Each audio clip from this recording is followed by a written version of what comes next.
Hello everyone, welcome back to proxy Gyan. मेरा नाम शबाज है दोस्तों। उम्मीद करता हूँ आप सभी लोग अच्छे होंगे और एग्ज़ाम पॉइंट ऑफ व्यू से आप अच्छे से तैयारी कर रहे होंगे दोस्तों, क्योंकि कई सारे नोटिफिकेशंस भी आ चुके हैं अभी और अभी आगे आने वाले हैं। अभी मार्च का महीना ख़त्म हो गया है, अप्रैल स्टार्ट हो चुका है। तो कई सारे नोटिफिकेशन वेरियस बैंकिंग के एग्ज़ाम्स के आपको पढ़ेंगे, तो अच्छे से तैयारी कीजिएगा। और इस बार जो है 2021 में कोई ना कोई गवर्नमेंट एग्ज़ाम आप ज़रूर क्रैक करेंगे, यही आशा है हमारी। तो आज का जो हमारा लेक्चर है वो कैलेंडर ऑफ इवेंट, जैसे कि आप सभी लोग जानते हैं, अप्रैल मंथ के बारे में आज हम डिस्कस करेंगे। जितने भी इंपॉर्टेंट इवेंट्स हैं वो सारा मैं आपको बताऊंगा, जो कि एग्ज़ाम पॉइंट ऑफ व्यू से वेरी इंपॉर्टेंट है। तो चलिए आगे बढ़ते हैं, आज का लेक्चर शुरू करते हैं। शुरू करने से पहले मैं आपको एक छोटा सा रिमाइंडर देना चाहता हूं दोस्तों, उसके बाद हम हमारे लेक्चर को स्टार्ट कर देंगे। हाय, दिस इज वेरोनिका। अब आप मेरे साथ one on one zoom session book कर सकते हैं कॉम्पिटिटिव एग्जाम काउंसलिंग के लिए। जिस तरह आपके बहुत सवाल रहते हैं कि कॉम्पिटिटिव एग्जाम्स के लिए क्या ऑप्शनल लिया जाए, आंसर राइटिंग कैसे किया जाए, उसके लिए मैं आपको काउंसलिंग दूंगी आपके पर्सनल स्ट्रेंथ्स और वीकनेस पे based. So see you there only on proxygyan.com। Thank you. तो जैसा कि आप सभी लोगों ने देखा, हमारे जो एक्सपर्ट एजुकेटर है वेरोनिका जी, उनके ज़रिए से आपको एग्जामिनेशन काउंसलिंग प्रोवाइड की जाएगी। हमारा वेबसाइट विजिट कीजिए दोस्तों, www.proxygyan.com। वहाँ पे आपको सारे डिटेल्स मिल जाएंगे। अपने टाइम और रिक्वायरमेंट के हिसाब से अपने सेशन को बुक कर सकते हैं। तो चलिए आज का लेक्चर हम शुरू करते हैं। तो पहला जो इम्पोर्टेंट इवेंट हुआ था related to economics, that is economical category की बात करें तो डोनाल्ड ट्रंप ने WHO को एक वार्निंग दी है कि वो अपनी फंडिंग को रोक देंगे, बिकॉज इनडायरेक्टली और डायरेक्टली जो भी आप समझे, WHO चाइना को सपोर्ट कर रहा था for not alerting the world about pandemic. Because WHO की भी इसमें कोई गलती नहीं है एक्चुअली। जो रिपोर्ट्स, जो डाटा दिया गया था चाइना के द्वारा, उस पर कम्प्लीटली रिलाई होना WHO की एक थोड़ी सी गलती बोल सकते हैं हम। ओके, जानबूझकर तो कोई करेगा नहीं इस तरह से। तो इसकी वजह से क्या हो गया, जो पैंडमिक डिक्लेयर करने में बहुत देरी हो चुकी थी, तब तक सारे कंट्रीज़ में कोरोना वायरस फैल चुका था। तो इस बात को जो है, इस बात से डोनाल्ड ट्रंप जो यूएस के प्रेसिडेंट है वो नाराज़ हो चुके थे और इन्होंने WHO को वार्निंग भी दे दी है कि ये जितना भी फंडिंग दी जा रही है वो कट कर देंगे। आगे जाकर इन्हें किया भी। ओके, सो 14 अप्रैल की बात करें तो IMF ने डेट रिलीफ देने का अप्रूव किया है, जो 25 कंट्रीज़ को जब लोन प्रोवाइड किया गया था, क्योंकि वो वापस उसका इंटरेस्ट अमाउंट या प्रिंसिपल अमाउंट पे नहीं कर पा रहे थे due to their country's economy was down town. Okay, इसीलिए क्या हो रहा था, वहाँ पे जो आर्थिक व्यवस्था जो थी वो बहुत कमज़ोर पड़ गई थी कई सारे कंट्रीज़ के, बेसिकली मेनली जो अफ्रीकन कंट्रीज़ हैं, राइट। तो वो अपना लोन चुका नहीं पा रही थी, तो इसीलिए IMF ने थोड़ी छूट दे दी उनको, डेट रिलीफ प्रोवाइड किया गया था। और 15 अप्रैल आती है, इससे ठीक 8 दिन और 7 दिन के बाद जो है डोनाल्ड ट्रम्प अनाउंस करते हैं कि जो WHO की फंडिंग है उस पर ब्रेक लगा दिया गया है। ओके, क्योंकि इन्होंने जो है प्रॉपर हैंडलिंग नहीं की है कोविड-19 को, सारे कंट्रीज़ को प्रॉपरली अलर्ट नहीं किया और पैंडमिक डिक्लेयर करने में बहुत देरी कर दी, तो इसकी वजह से इन्होंने WHO की फंडिंग को हाल्ट भी कर दिया गया था। ओके, सो 20 अप्रैल के दिन इसराइल के जो PM है बेंजामिन नेतान्याहू और जो गैंट्स जो है, एक दो इम्पॉर्टेंट लीडर्स है दो डिफरेंट पार्टीज़ के, इन्होंने एक यूनिटी एग्रीमेंट को एक साइन किया गया था दोस्तों। बेसिकली मैं आपको थोड़ा इसका ओवरव्यू देता हूँ। जब 2019 में इलेक्शंस हुए थे अप्रैल और सितंबर में, तो दोनों की किसी पार्टी को जो है कोई प्रॉपर मेजॉरिटी नहीं आई थी, तो दोनों ने कोलिशन में गवर्नमेंट बनाई थी और उन्हें एक अग्रीमेंट साइन किया गया था, यूनिटी गवर्नमेंट बोल के।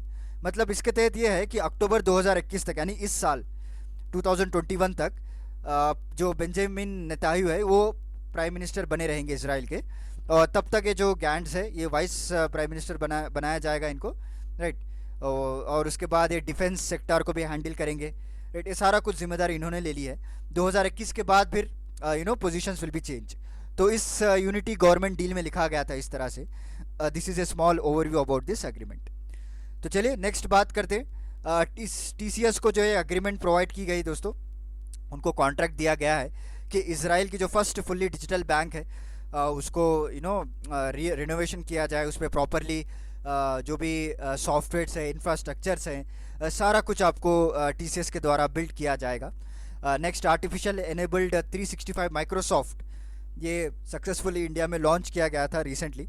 मैं भी अभी तक चेक नहीं किया है उसको, देखना पड़ेगा किस तरह से इन्होंने इम्प्लीमेंट की है माइक्रोसॉफ्ट आर्टिफिशियल इंटेलिजेंस। ओके, तो नेक्स्ट 24 अप्रैल की बात करें तो श्रीलंका ने $400 मिलियन का डेट स्वैप फैसिलिटी साइन की है हमारे आरबीआई के साथ। Okay, they have signed agreement of 400 million not billion million dollar debt swap agreement. Next UK ने एक बाउंस बैक लोन स्कीम को निकाला है दोस्तों 28 अप्रैल को। इसके तहत क्या होता है, वहाँ के जो स्मॉल बिजनेसेस हैं तो उनको due to this outbreak of कोविड-19 पैंडमिक की वजह से प्रॉपर फाइनेंसिंग नहीं की जा रही थी उनके पास, पूरा बिजनेस डाउन था और कोई एम्प्लॉयमेंट अपॉर्चुनिटीज़ नहीं थी, सारा कुछ बंद पड़ गया था। तो इसीलिए क्या गया, इन्होंने बाउंस बैंक लोन स्कीम निकाला गया था। मतलब ये यहाँ पे आपको इजीली लोन प्रोवाइड किया जाएगा स्मॉल बिजनेसेस को, starting from 2000 pounds to I think 2000 euros to 50,000 euros तक आपको लोन दिया जाएगा at very less rate of interest. Okay, ताकि इनकी जो इकोनॉमी है फिर से रिवाइव किए जाए और इनके जो बिजनेसेस है उसको बूस्ट अप करें। नेक्स्ट इंपॉर्टेंट पॉलिटिकल कैटेगरी की अगर बात करें तो इंडोनेशिया ने 18,000 प्रिजनर्स को रिलीज़ कर दिया दोस्तों, ड्यू टू दिस कोविड-19 फियर कहीं वहाँ ना फैल जाए, क्योंकि आप सभी लोग जानते हैं प्रिजनर्स की हालत किस तरह से होती है वहाँ पे। तो इस चीज़ को अवॉइड करने के लिए 18,000 प्रिजनर्स को रिलीज़ किया गया था। एंड नेक्स्ट यूएस ने रशिया के साथ पहली बार डील साइन की है कि रशिया अभी वेंटिलेटर्स और मेडिकल सप्लाईज देगा यूएस को, क्योंकि आप सभी लोग जानते हैं किस तरह से जो दिन ब दिन लाखों केसेस लाखों डेथ्स हो रहे थे यूएस में, तो वहाँ पे जो इंफ्रास्ट्रक्चर फैसिलिटीज़ थी वो भी कम पड़ रही थी even though it's a developed country. तो उसने भी रशिया के साथ साइन किया है डील, ताकि जितने भी वेंटिलेटर्स हैं शॉर्टेज में जो हो रहे हैं मेडिकल सप्लाई से रशिया से लिए जाएँ। नेक्स्ट 4 अप्रैल की बात करें तो इंटरनेशनल काउंसिल ऑफ जूरिस्ट जो एक इंटरनेशनल इंस्टीट्यूशन है, इन्होंने ह्यूमन राइट्स कमीशन को एक रिक्वेस्ट डाली है कि चाइना को पनिश किया जाए।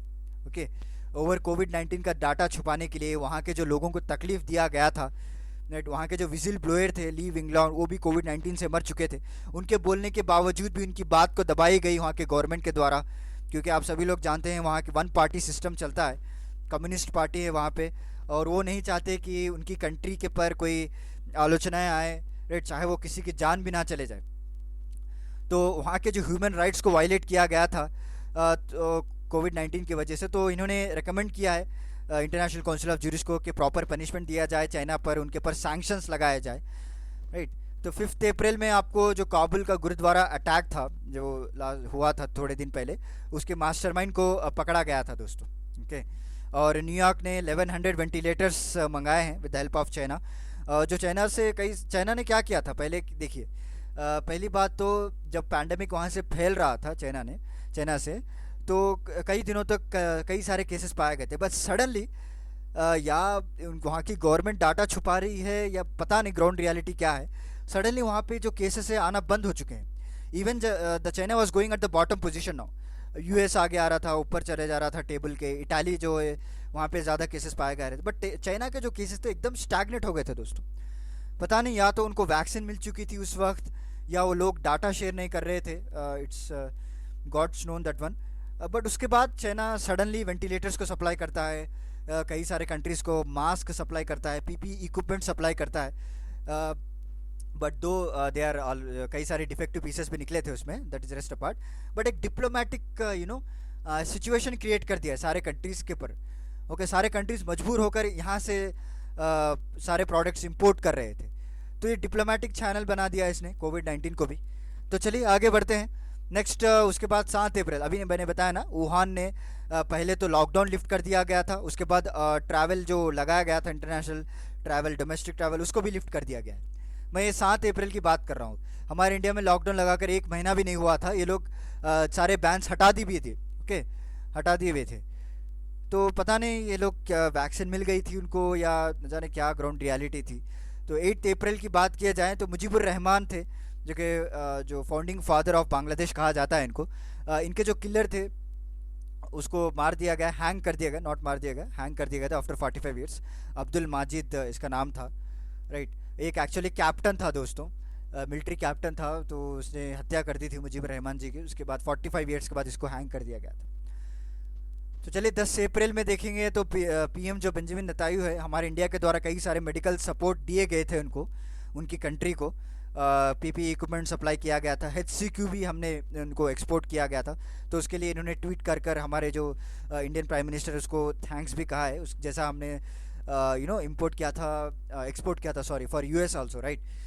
तो 15 अप्रैल की बात की जाए तो चाइना ने एक लार्जेस्ट मेक शिफ्ट हॉस्पिटल, जो बड़ी हॉस्पिटल थी वुहान में, उसको शिफ्ट करने की बात की है। और साउथ कोरिया पार्लियामेंट्री पोल्स को हेल्ड करता है इसी दिन को।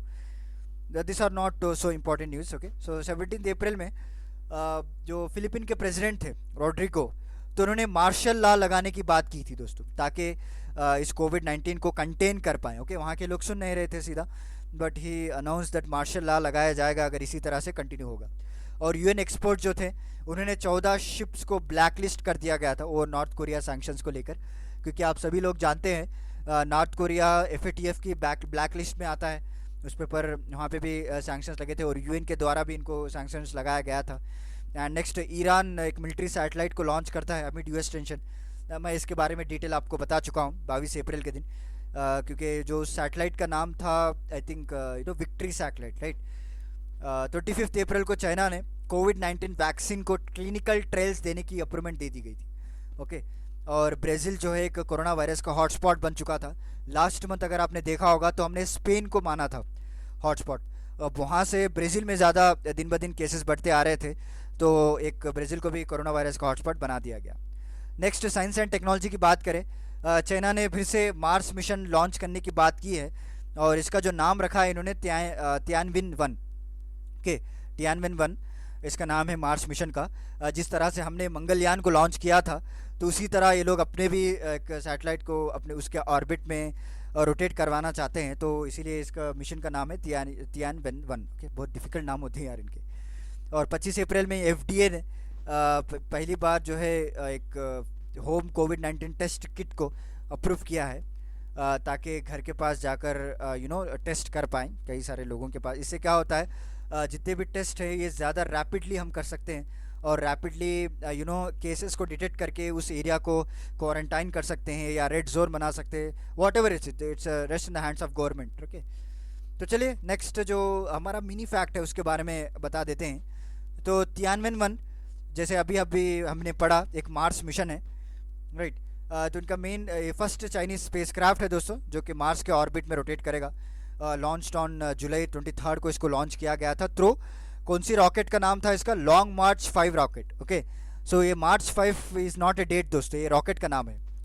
एंड एक्चुअली ये जो नाम है इसको एक पोएम से लिया गया था। इसका जो मीनिंग है वो क्वेश्चंस टू हेवन, ओके, जन्नत को सवाल पूछना। वाह, क्या नाम रखा है इन्होंने। तो लैंडिंग साइट्स की बात करें, इनका जो लैंडिंग जो एरिया रहेगा मार्स में वो नियर यूटोपिया प्लानिटिया मार्स है, और लैंडिंग डेट आपको 23 April 2021 this landing date, okay. अभी तो अप्रैल स्टार्ट हुआ है, this is going to be today 5 April. तो देखते हैं 23 अप्रैल को प्रॉपरली लैंड होगा या नहीं। This is one of the most important current affair, recently अभी दोबारा से न्यूज़ में आने वाला है, तो आप अच्छे से इसको याद कर लीजिए।